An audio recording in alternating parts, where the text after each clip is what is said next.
Welcome to the second ggplot2 course on data visualization. Here, we're going to build on the skills you learned in the first course to develop a wide variety of not only appealing, but meaningful plots.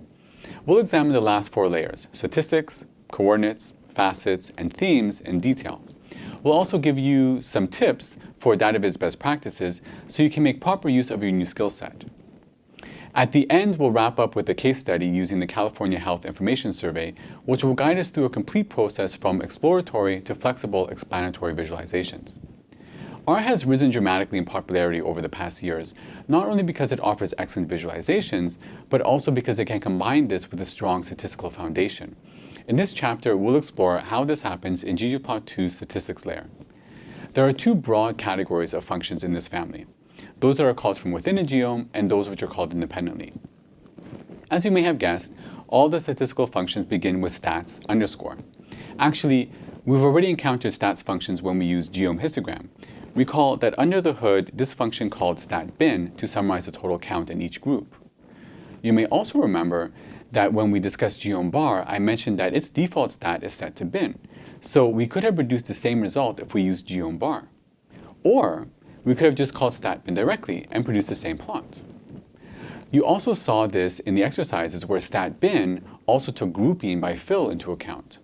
Stat_bin simply counts the number of observations in a given group. So you can see why it's the default stat for the histogram, bar, and frequency poly geoms that we saw earlier. Now you can appreciate what that warning message is telling us. Stat_bin, bin with defaulted to range over 30. It's referring to a stats layer and its associated argument that was called in the background. What are some other statistics that are typically called in this way? Stat_smooth is a commonly used statistic that we can access with geom_smooth. Recall one of our previous scatter plots compared sepal width to length in 3 iris species. On top of geom_point, we can call a geom_smooth, which in turn calls stat_smooth. The standard error, which is shown as a gray ribbon behind our smooth, is by default the 95% confidence interval. We can remove this by setting the SCE argument to false. We know we are calling stat_smooth because another warning message: geom_smooth method equals auto and size of largest group is less than 1000, so using lowest.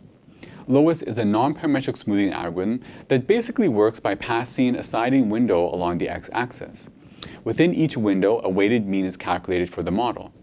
The span argument controls alpha, which is the degree of smoothing. You can think of this as the size of the window. Smaller spans are more noisy, as we can see here. From within ggplot2, we can use the method argument to call parametric models, such as LM, GLM, RLM, GAM. For groups larger than 1000, the method defaults to GAM. Here's an example of the basic ordinary least squares regression using LM. Notice that in both the lowest and the LM examples, the model is calculated on the different groups defined by color. We'll see how to override this in the exercises. We can again remove the 95% CI by setting the SE to false. Notice that the linear model is not predictive, although it can be. By default, it is bound to the limits of the data on the x-axis. If we're using a parametric method, we can ask for predictions by using the full range argument. Just as we'd expect, the error increases the further away from our data set we attempt to use our estimate.